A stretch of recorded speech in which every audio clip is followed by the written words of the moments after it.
শেখ হাসিনার এগেনস্টে certainly very strong evidence আছে। সে কারণেই আপনার উচিত ছিল রাষ্ট্রপক্ষের তরফে যে খুব চমৎকার একজন স্ট্রং আইনজীবী দেয়া ৫৪ জন প্রসিকিউশন লয়ারের এগেনস্টে, প্রসিকিউশন উইটনেসের এগেনস্টে, সাক্ষীর এগেনস্টে ডিফেন্সের একটা সাক্ষীও হয় নাই। তো এটা কি একটা দুর্বল মামলা না? সময় যখন পাল্টাবে তখন এই প্রশ্নগুলাই দ্য বিগেস্ট কোয়েশ্চেন হয়ে সামনে আসবে। রাজনৈতিক সংস্কৃতি প্রতিহিংসার উদাহরণ তো দীর্ঘদিন ধরে দেখেছি এবং রাজনীতিতেও এর উদাহরণ যথেষ্ট আছে। রাজনৈতিক মামলার যে ফাঁক ফোকর আছে সেই কথাও আমরা দীর্ঘদিন ধরে শুনেছি এবং সেখান থেকে আমরা দেখেওছি আসলে সেই নজিরও আছে যে এক ধরনের সাজা হচ্ছে এবং সরকার যখন পরিবর্তন হচ্ছে সেই সাজা আবার পাল্টেও যাচ্ছে। শেখ হাসিনা সর্বশেষ ১২ বছর আসলে বিরোধী দলের, বিশেষ করে আমি যদি বিএনপির কথাই বলি, তাদের দলের নেতাকর্মীদের যেভাবে আসলে জেলখানা এবং আদালতকে ঠিকানা বানিয়ে রেখেছিলেন, সেই পরিবর্তনটাও কিন্তু আমরা লক্ষ্য করলাম সরকার পরিবর্তনের পর। শেখ হাসিনার এই রায় আসলে সেটিও পরিবর্তিত হয়ে যেতে পারে কিনা সরকার পরিবর্তন হলে? আপনাকে অসংখ্য ধন্যবাদ।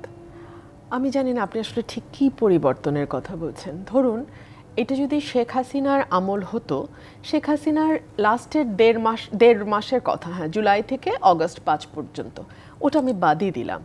উনি গত ১৫ বছরে তো গুম, বিচার বহির্ভূত হত্যা, আমাদের নেতাকর্মীদেরকে ধরে নিয়ে গিয়ে পুলিশের হেফাজতে নির্যাতন করা, তাদের নখ তুলে ফেলা, প্লায়ার্স ইউজ করা, ইলেকট্রিক চেয়ারে বসানো, এটা তো হয়েছে এবং এটা সকলেই জানে এটা হয়েছে। তো শেখ হাসিনার সময় কি ওনার বিচার করা গেছে, করা হয়েছে? হয় নাই তো। বরং সেই সময় আমরা দেখেছি দেশনেত্রী বেগম খালেদা জিয়াকে ২ কোটি টাকার একটা মিথ্যা মামলায় কিভাবে এতিমের টাকা মেরে খেয়েছে, কিভাবে কোর্টের আদেশ তার বিপক্ষে নেওয়া হয়েছে, কিভাবে তাকে জামিন রিফিউজ করা হয়েছে, কিভাবে তাকে একটা সলিটারি কনফাইনমেন্ট দেওয়া হয়েছে, এগুলো সবই আমরা দেখেছি। এবং এরপরে যখন সময় পরিবর্তন হয়েছে তখন পুরো পাশাটাই উল্টে গেছে। এখন আমরা দেখতে পাচ্ছি আওয়ামী লীগের নেতাকর্মীরা প্রত্যেকেই মামলার আসামি হচ্ছে এবং যারা হয়তো প্রত্যক্ষভাবে মাঠে নেমে জুলাই অগস্টের অভ্যুত্থানে হয়তো অংশও নেয় না, কিন্তু তারা কোনো না কোনো মামলার আসামি। আবার আমরা এমনও দেখতে পাচ্ছি যে আওয়ামী লীগ হয়তো করে না, কিন্তু আপনার সঙ্গে আমার জমির বিবাদ, সো আপনার নামটা আমার সুযোগ হয়েছে, আমি একজন আইনজীবী, আমি লোকাল থানায় ফোন করে বললাম ওনার নামটা এই মামলায় দিয়ে দেয়া হোক, এবং এটা করে আপনার উপরে একটা আমার যে রাগ ছিল সেটাও আমি ঝাড়লাম। আবার আপনাকে বের করে আনার জন্য আমি হয়তো একটা কাগজও রেডি করলাম যেখানে আপনার সইয়ের বিনিময়ে আবার আমি কিছু টাকাও পেলাম।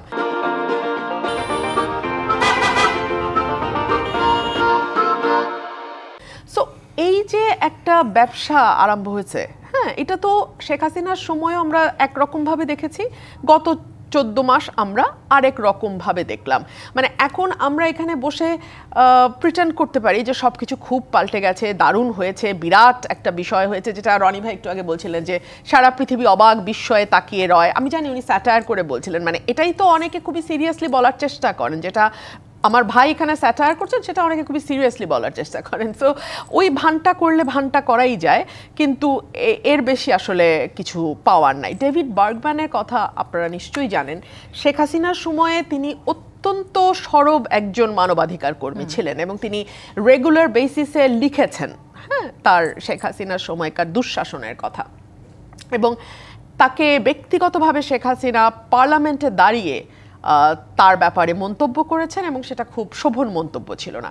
সেই ডেভিড বার্গম্যান আজকে আরেকটা লেখা লিখেছেন, সেখানে তিনি বলছেন যে এক্সেলেন্ট এভিডেন্স ছিল প্রসিকিউশনের হাতে, কিন্তু ডিফেন্সের জন্য বেয়ার মিনিমাম কোনো এফোর্ট আমরা দিতে দেখি নাই, উইচ ইজ ট্রু। আপনি একজন আইনজীবী নিয়োগ করেছেন, যেই আইনজীবী তার মক্কেলে সাজার কথা শুনে ওপেন ক্যামেরার সামনে হাসছেন, এবং ওনাকে প্রশ্ন করা হলে উনি বলছেন আমি খুবই দুঃখিত, কিন্তু উনি আসলে মানে বোঝাই যাচ্ছে যে he didn't fight the case the way he was suppose two. হ্যাঁ, শেখ হাসিনার এগেনস্টে সার্টেনলি ভেরি স্ট্রং এভিডেন্স আছে। সে কারণেই আপনার উচিত ছিল রাষ্ট্রপক্ষের তরফে যে খুব চমৎকার একজন স্ট্রং আইনজীবী দেয়া শেখ হাসিনার পক্ষে। আওয়ামী লীগে অনেক আইনজীবী আছে, আমি জানি না তারা শেখ হাসিনার পক্ষে এখন দাঁড়াতে রাজি কি রাজি না, কারণ প্রত্যেকেরই ঘর সংসার আছে, ব্যক্তিগত নিরাপত্তার ব্যাপার আছে। আন্তর্জাতিকভাবে এই রায় নিয়ে আসলে প্রশ্ন তোলা তার মানে সুযোগ রয়েই গেল কি? আপনি জানেন ৫৪ জন প্রসিকিউশন লয়ারের এগেনস্টে, প্রসিকিউশন উইটনেসের এগেনস্টে, সাক্ষীর এগেনস্টে ডিফেন্সের একটা সাক্ষীও হয় নাই। তো এটা কি একটা দুর্বল মামলা না? এখন এই কথাগুলো বলার সাথে সাথে কিছু ইউটিউবার ব্যবসায়ী তারা আমার এই কথাগুলোকে পিক করবে এবং তারা বলার চেষ্টা করবে যে আমি আসলে শেখ হাসিনাকে ডিফেন্ড করছি। না, কথাগুলো হওয়া দরকার, কিন্তু আমি যেহেতু আমার কিছু যায় আসে না, হোয়াট ইজ ট্রু আমি বলবোই, কিন্তু এই যে এই ভীতিটা আরো 100 জনের মুখ বন্ধ করে রাখে। কিন্তু কি হবে জানেন, in due course of time সময় কিন্তু এরকম থাকবে না। সময় শেষ করি, সময় পাল্টাবে।